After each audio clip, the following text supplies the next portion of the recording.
so thank you for your patience. Good morning, Connie. Good morning, sir. How are you? And I'm more veteran, 1972. Thank you for your service, sir. Thank you for your service. We'll take questions in just a couple minutes, if you don't mind. All right, thank you. You know something's going right. You know you're rising in the polls. You know you have momentum when the other side starts attacking hard. And that's what's going on now. So, I was expecting the Democrats to attack my record at HP. That was, I think, very predictable.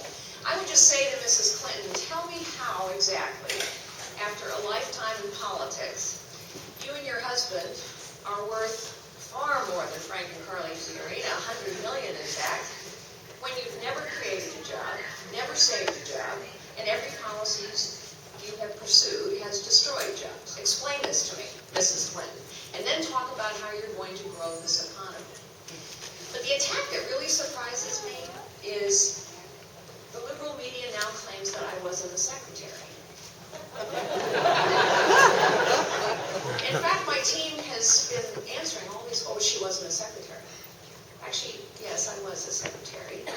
I put myself through school as a secretary. I worked full-time as a secretary when I dropped out of law school.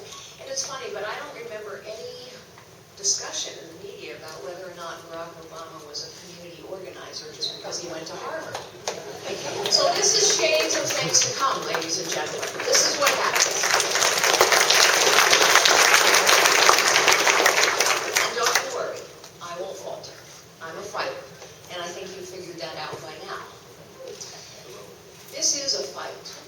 2016 is going to be a fight about the character of our nation, about the security of our nation and the world, and about the possibilities for our nation. We are talking about the character of our nation when Planned Parenthood continues to say that the issue here is the videotapes that I described don't exist. They cannot deny that they are butchering babies for body parts at taxpayer expense. So instead, they call me a liar. This is about the character of our nation.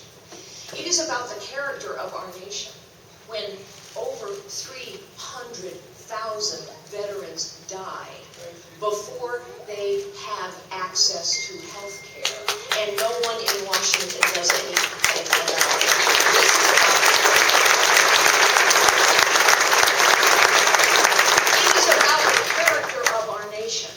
When President Obama welcomes into the White House a young man who built a clock in his high school, of course the school overreacted in the way they handled that situation, but honestly, when was the last time that President Obama commented on the assassination of police officers merely because they are wearing uniforms?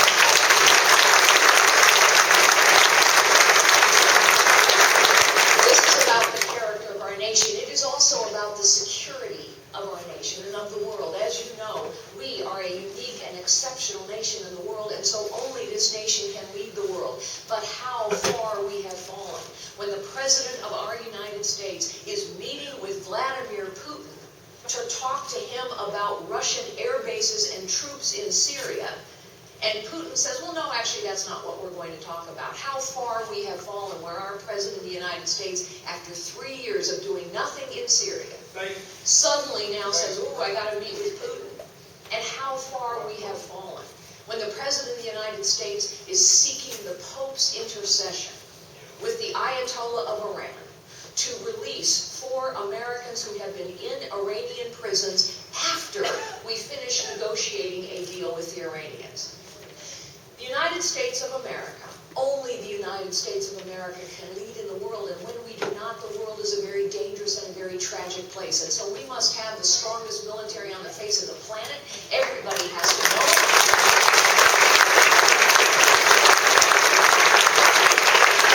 We must care for those who have served us, and we must have the moral clarity to understand who our allies are, who our adversaries are, and the courage to stand with our allies and to confront our adversaries. But this election is also about the possibilities for this nation. And that is what I want to talk most about this morning. It is true, I started as a secretary. And eventually I would become the chief executive of what we turned into the largest technology company in the world. And now I stand before you as a citizen, not a politician, running for the presidency of the United States. That is only possible in this great nation. And it is possible here because we were founded.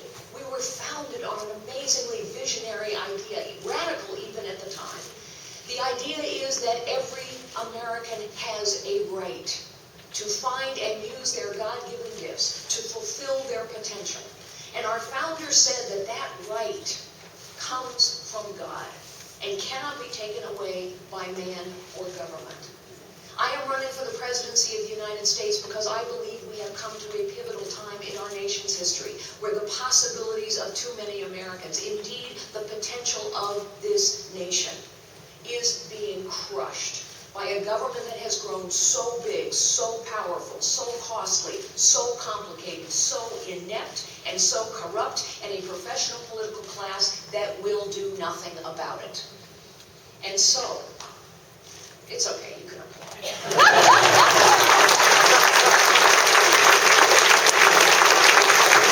And so, because this professional political class will do nothing to curtail the power of government, to curtail the cost of government, to curtail the complexity and the ineptitude and the corruption of government. What do we have? Crony capitalism, ladies and gentlemen.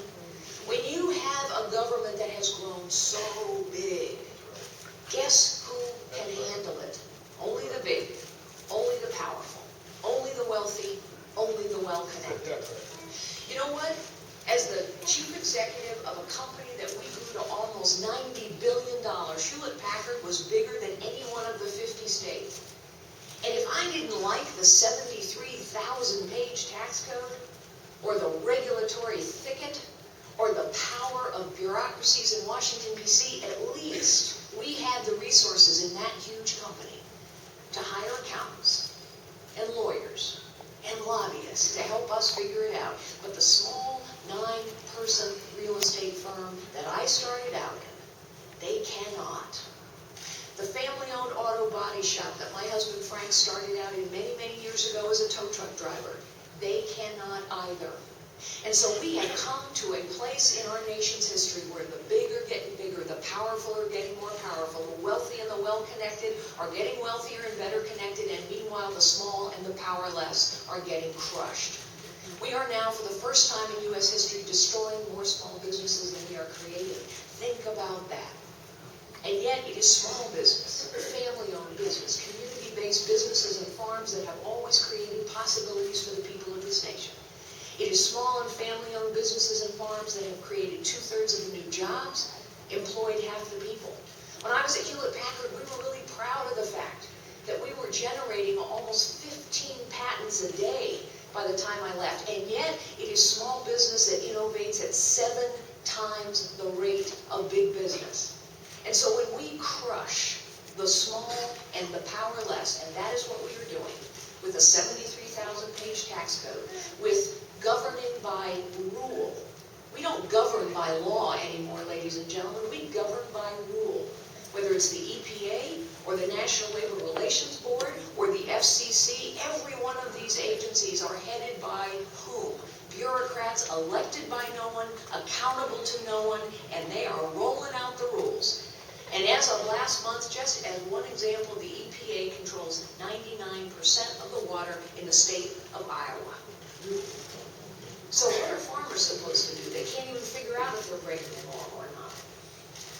The point is, the small and the powerless are getting crushed, and with their destruction is the destruction of possibilities, jobs, opportunity, growth for this nation.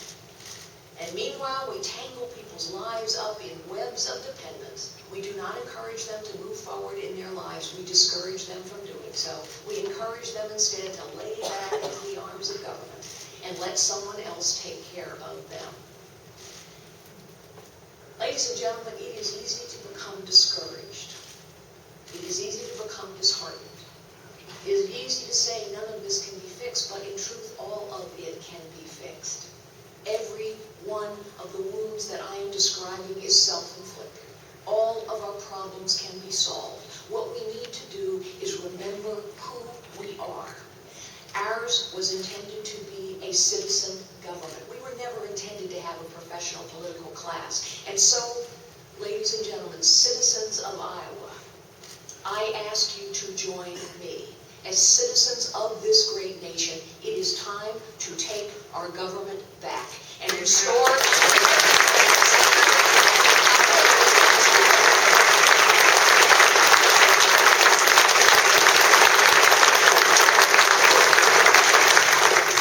Now, because we have at least one gentleman very anxious to ask a question, I'm going to stop with that, and we're going to take questions. So there are microphones on both sides of the aisles here.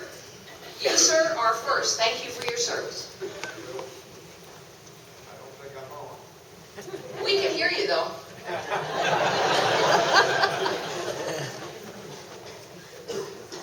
One minute, Charlie. Okay. And, sir, I want to warn you, there needs to be a question in here somewhere. Yes, ma'am. Okay. Yes.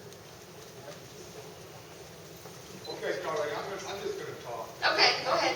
I can hear you. There, it's working. It's working. Oh, it's working. Testing. Yes, sir.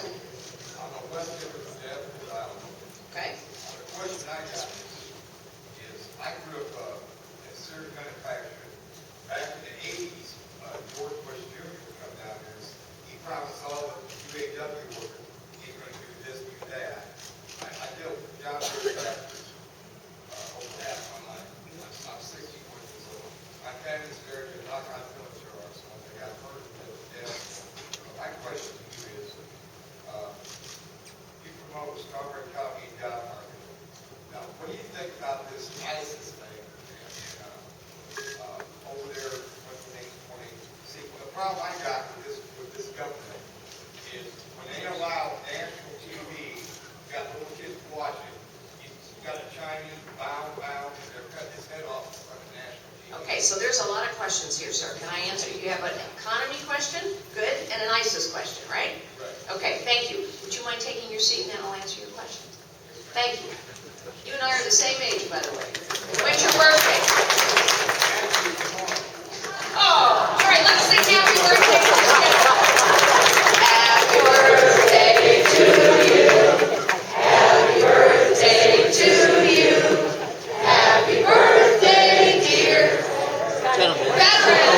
Happy birthday to you. All right.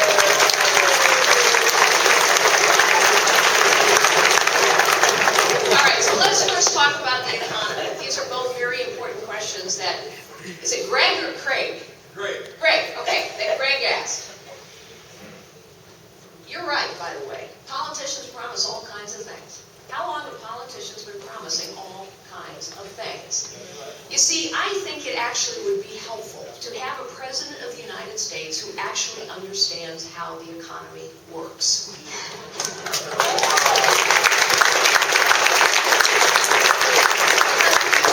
Understand how the economy works. You don't understand how business people make decisions. And so you don't understand that if you don't ever undo all the damage that's already been done, it doesn't help matters. If Republicans pass, say, the Small Business Protection Act, it's not helping things if all we're doing is piling more rules, more laws, more bureaucracy on top of what is already there. And that is why one of the most important things that has to be done first, before we do anything new, is to roll back everything that's already been done. Thank you.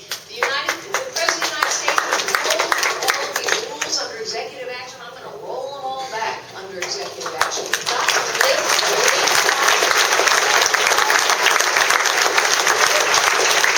the only way that you can level the playing field between the large, powerful, wealthy, and well-connected, and the small and the powerless, is to simplify. Ask yourself a question. If something is so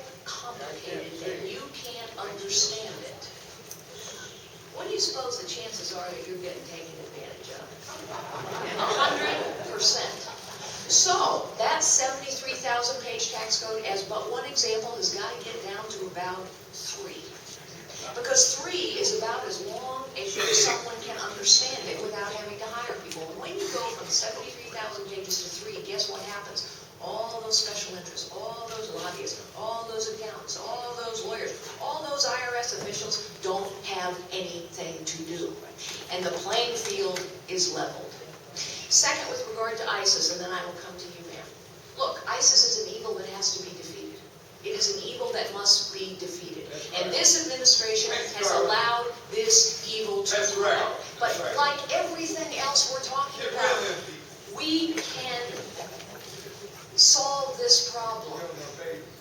You know, Greg talked about the horrors that we see with ISIS. Do you remember when the Jordanian pilot was burned alive? Greg, I'm going to have to ask you to tone it down just a little, if you don't mind, okay? Thank you so much.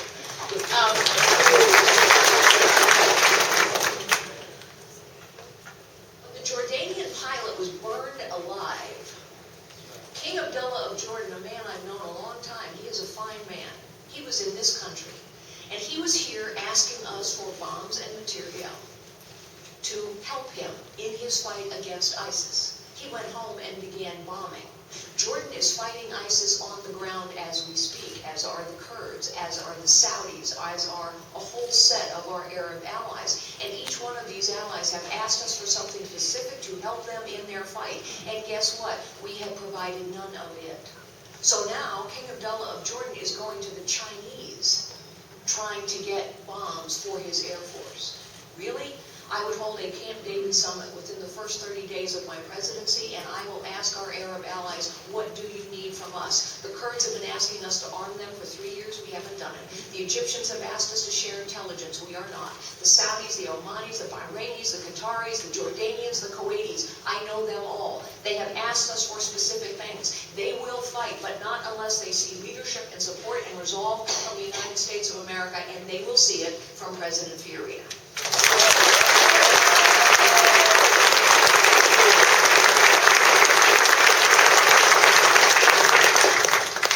Test. Hey, it's working. Yes, ma'am. Hi, my name is Rachel Peller. Thank you so much for being here. I'm from an organization called Feminists for Nonviolent Choices, which is a pro-life feminist organization. And I actually have a gift from you from one of our colleague groups. It says War on Women. So like telling women to... Oh, as in war on women. Okay, I can live with that. I will go to one of your staffers later, but I was wondering if you could talk about some specific policy ideas that you had for preventing abortion from the beginning. So not just overturning Roe v. Wade, but reducing the abortion rate maybe through paid parental leave policies or childcare or whatever you had in mind. You know, it's interesting that you asked that question because yesterday I was in South Carolina and I was visiting a pregnancy center. At this pregnancy center, women, and in some cases, the fathers of their unborn children come. And they are provided with counseling as to all of their options. They are taught skills. They have this really innovative program where a woman can come in and do specific work at the center and earn something called mommy dollars. And now fathers can earn daddy dollars. And with those mommy or daddy dollars, they can go into a store that the pregnancy center has and they can buy things for their babies, clothes or strollers or whatever. If a woman, after being educated about all the options she has, whether those options are adoption or those options are having her child, keeping her child, and taking advantage of all the support systems that will surround her. At that point, the woman is provided with a free ultrasound so that she can see the life within her. Yesterday, I had the great privilege of being with a young woman who was having an ultrasound. And I, along with her, got to see her 17-week-old unborn child. Its spinal cord perfectly formed. And when you see that, you think differently. Now, I want to challenge anyone who supports abortion does not want you to know is their policy is, it is not a life until it leaves the hospital. Democrats always want to say that it is Republicans who are extreme. Ask people, do you know what the Democrat Party platform is? No one knows. Here's the platform. It's not a life until it leaves the hospital. Nobody agrees with that. We have to reveal the extreme positions of the other side. In any event, I will ask my Democrat friends as well, if you believe so strongly that taxpayer funding for Planned Parenthood is about women's health, then why will you not support taxpayer funding for pregnancy centers all across this country?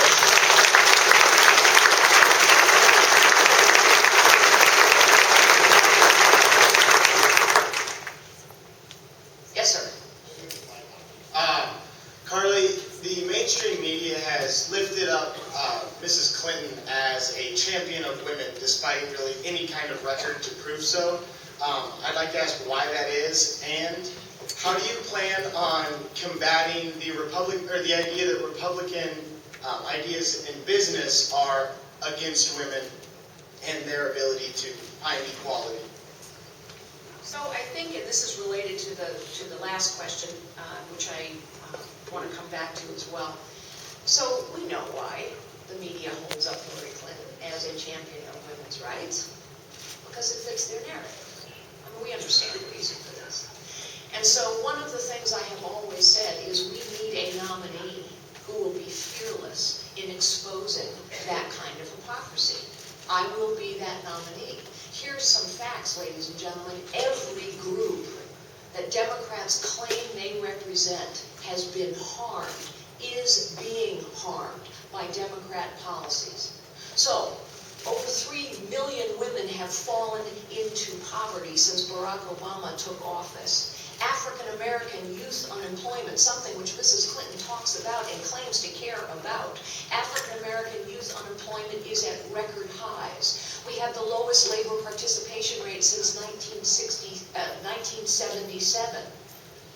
Hispanics, immigration, ask yourself this. If Democrats were so concerned about solving our illegal immigration problem, why is it that after Barack Obama campaigned on this issue in 2008, he ascends to the White House, he has a Democratic-controlled House and Senate, he can pass any bill he wants, in fact he does, he passes Obamacare, he passes Dodd-Frank, and he does not lift a finger to solve the immigration issue. Why? Because they don't want it solved. They want an issue to win elections with. And it's also true that Hillary Clinton, Barack Obama, other Democrats support policies that harm women. Let me tell you a very specific example. Seniority systems. What's a seniority system? A seniority system is a system that pays on time in grade. The longer you sit in a job, the more money you make. That disadvantages women, specifically. Why? Because women frequently come later to the workforce, or they leave the workforce for a time. The stats are clear, women are frequently the last hired and the first fired. So if you're getting paid for time and grade, instead of being paid for your contribution, for your value, for your results, for your merit, women are being disadvantaged. What advantages men and women? What advantages all people? A real meritocracy, where you are not paid for how long your butt's been in the chair. Pardon my French, you are paid for the results you produce.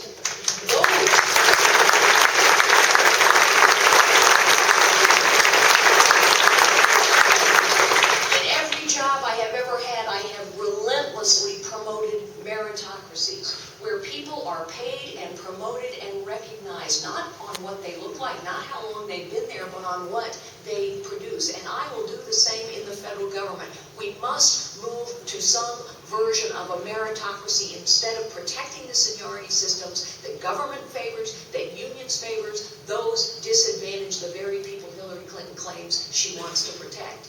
And by the way, you will have to be with me as citizens of this great nation. We cannot move from the system we have now in the federal government, where literally Not only can you be totally derelict in your duty and keep your job, not only can you watch pornography all day long, we know this from Inspector General's reports. You can watch pornography all day long in a federal government job and earn the same pay, pension, and benefits as the young woman sitting next to you trying really hard to do a good job. That doesn't help women, ladies and gentlemen. Doesn't help men either, and it certainly doesn't help the taxpayers of this nation. I will need your help to change that because Congress will have to move. So let me just say to you, I will engage you as citizens of this great nation to help me take our government back. And let me tell you how I'm going to do that.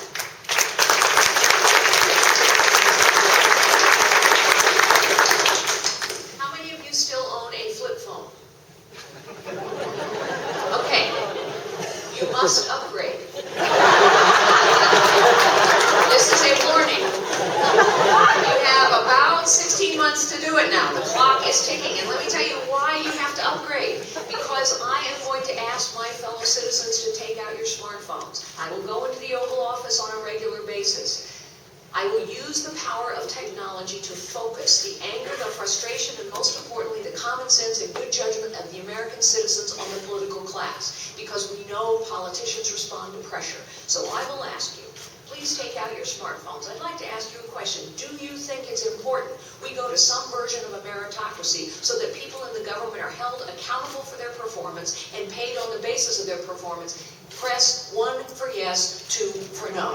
You must vote. This technology exists. We're going to use the power of technology to restore government to the hands of citizens where it belongs.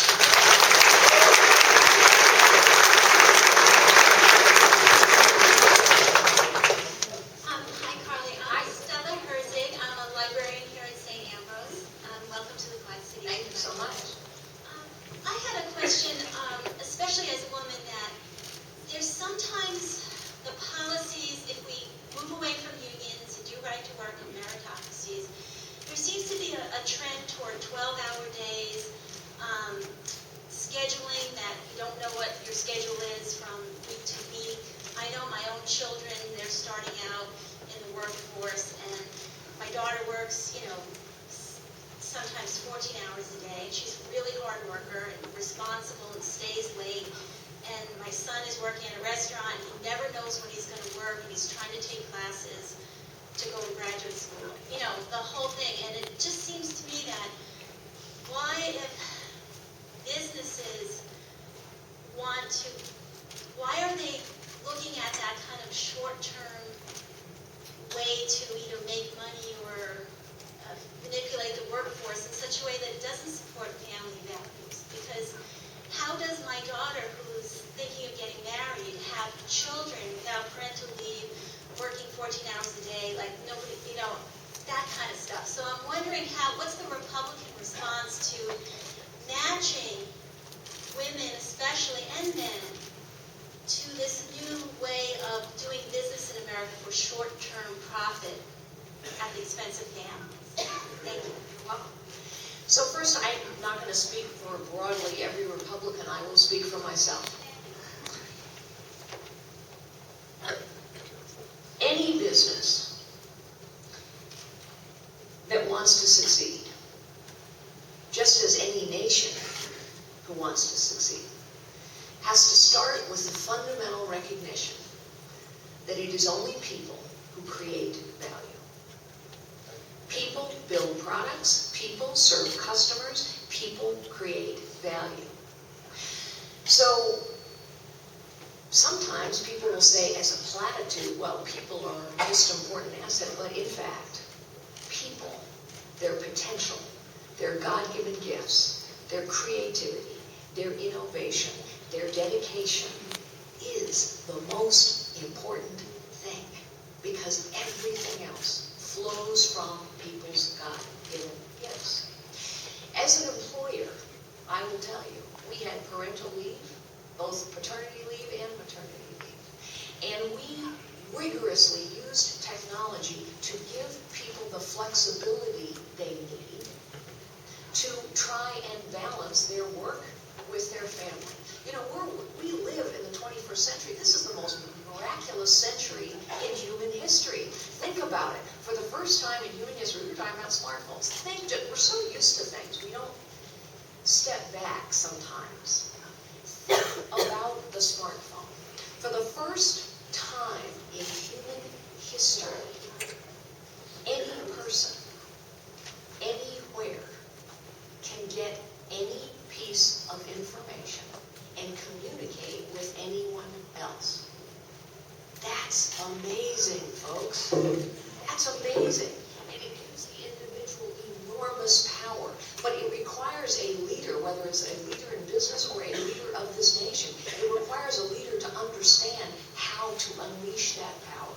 So, as an employer, I use technology rigorously to do all kinds of things. We had women who wanted to share a job with someone else. It doesn't work for every job, but with technology today, it is absolutely possible to say to women, you know what? You can work 25 hours a week and then hand off your job to someone else who's going to work the other 25 or 20 hours a week. All these things are possible, but it takes an enlightened employer who understands the value of their workforce. Now look, I don't think it's government's job to do everything. So I don't think government can mandate enlightenment. It doesn't work. And in fact, we have a lot of evidence. There are countries that, a lot of things happen in government and they seem well-meaning. There are a lot of nations that have mandated a whole series of policies around women. Mandatory periods of maternity leave, mandatory, a whole set of things. And what are the consequences? We know this, we have enough data now. What are the consequences of those policies? Fewer women are being hired. Because employers say, if you tell me what I have to do all the time and give me no flexibility to be a good employer and balance things with my employees sometimes, then it's too risky. We have to be realistic. What I can do, though, as President of the United States, instead of mandating everything, what I can do is lead by example. And that is what I will do. Lead by example in terms of how we treat government employees and how we encourage others. It is also true that there are too many businesses who focus on the short term. And so one of the things I will say to Hillary Clinton, if she turns out to be the nominee, or whoever their nominee is, when I debate him or her on the general election debate stage, is this: you criticize my HP record, but I purposefully was recruited not to think about the short term, but to think about the long term and to do the things necessary to save a company for the long term, which is why I will run on that record all day long.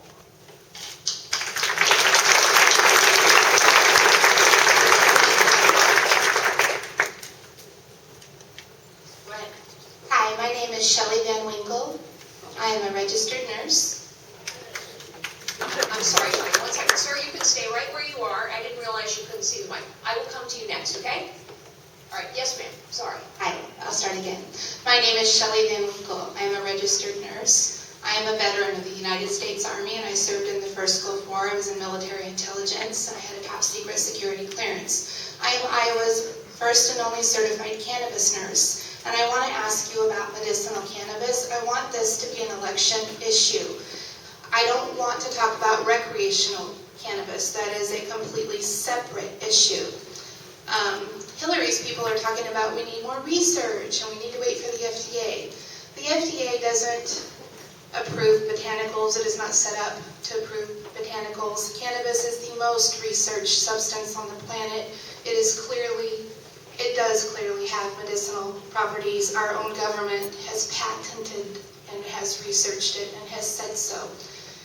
We have a problem where we have 40 states that have laws on the books saying we have medicinal cannabis in our states. But at a federal level, we lack leadership. We have a president that has not stepped forward and administratively removed cannabis from Schedule 1. I want to know what you will do, Carly, if you're elected president, to take leadership and stop medicinal cannabis patients nationwide from being federal criminals. Because I think you could take the lead and make that suffering stop.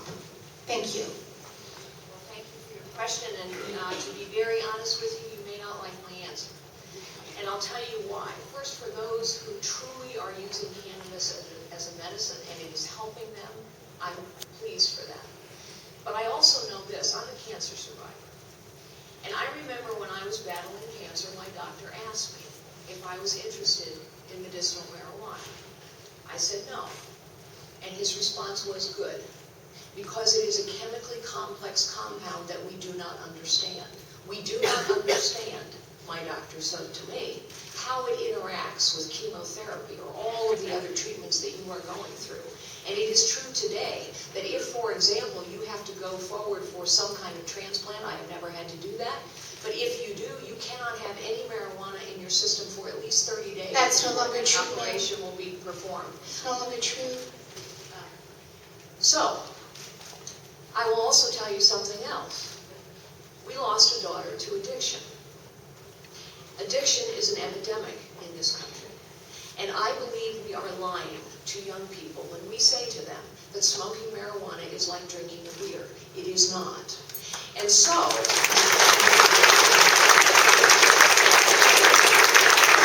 do not have trouble with medicinal marijuana, but if it is a medicine, then it must be treated as a medicine.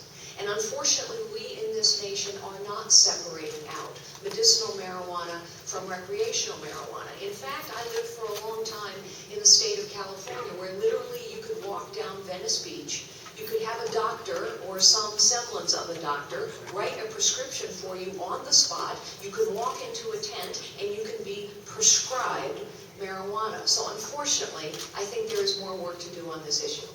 I agree. Thank you so much. Thank you. We're going to take a question from a gentleman in the center, and then I'll come to you, ma'am. Yes, sir. You'll have to talk really loud. Hi, Tom. You mentioned a couple of times on using technology to better communicate with better address